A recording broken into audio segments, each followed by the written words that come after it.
is giving her icebreaker. She will be talking to us about a very large family to which I can relate. Here is Kathi Taylor. The title of her speech is The Lookingland Family. Miss Taylor.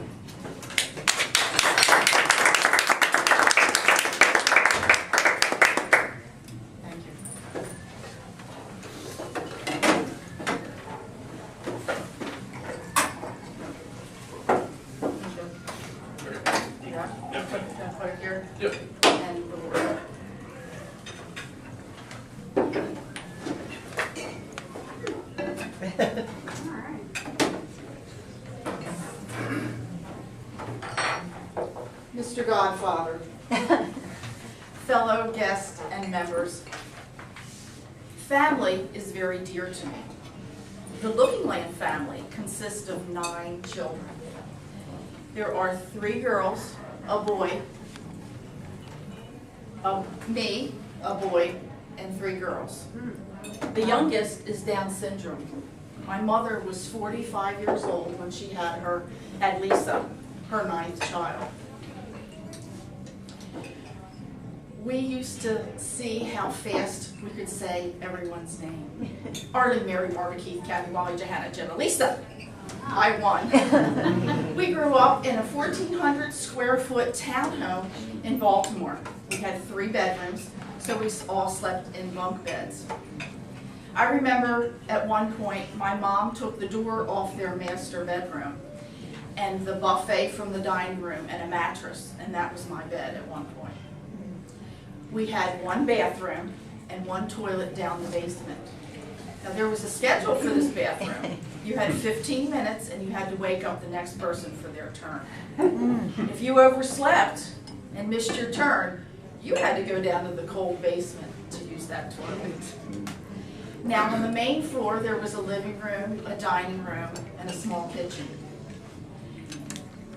The dining room was basically our main living area.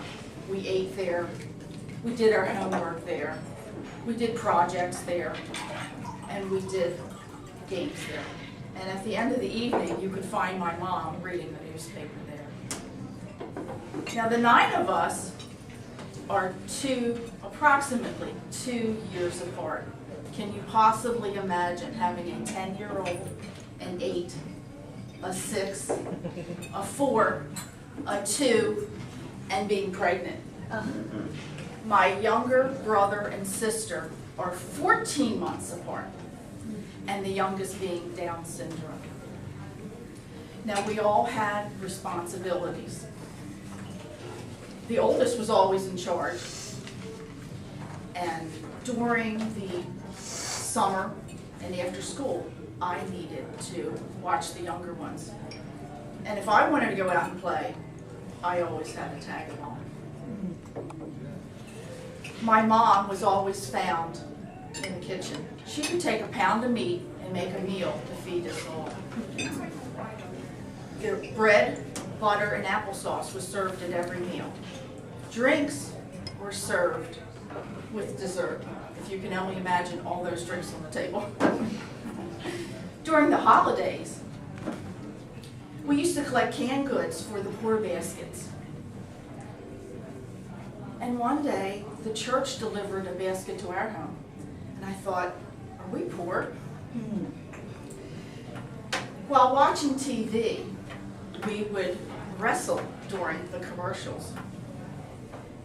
Now, we all wore glasses, so using our vernacular, when a commercial would come on, we'd yell, "Commerce!" And all the glasses would come off on the coffee table, and we'd wrestle, and when the show would come back on, we'd hop back onto our seats. Yes, we had plenty of arguments, crying, and just being bad, as children usually are. When things got to be too much for my mom, she would say, "Jesus, Mary, and Joseph, I can't take it anymore." Boy, let me tell you, that would clear the room. We knew Mom was at the end of her rope. Now, my mother was a very devoted Catholic. She was not cursing she was praying, and her prayers were answered. I believe that organization and love for each other is what kept things running smoothly. Even though my mom's favorite phrase was, never a dull moment, and that was the truth. Each and every one of us is highly organized, right down to Lisa. Everything has its place, and if you move anything of hers, she will notice.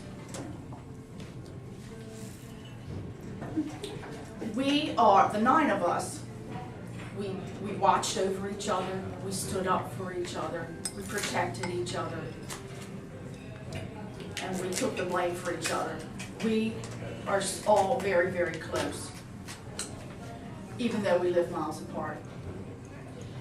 In 2010, we lost my dad at age 90, and my mother died last year at age 91 on her birthday, at 91 last August. I told my mom that she did a wonderful job with all of us, and that we would take care of Lisa, and that we would pass on to our children and grandchildren the love that they gave to us. Now, when I walked into this room, I felt a very warm welcome from everyone. And then Mitch referred to this group as a family. That meant a lot to me because family is very dear to me. Thank you.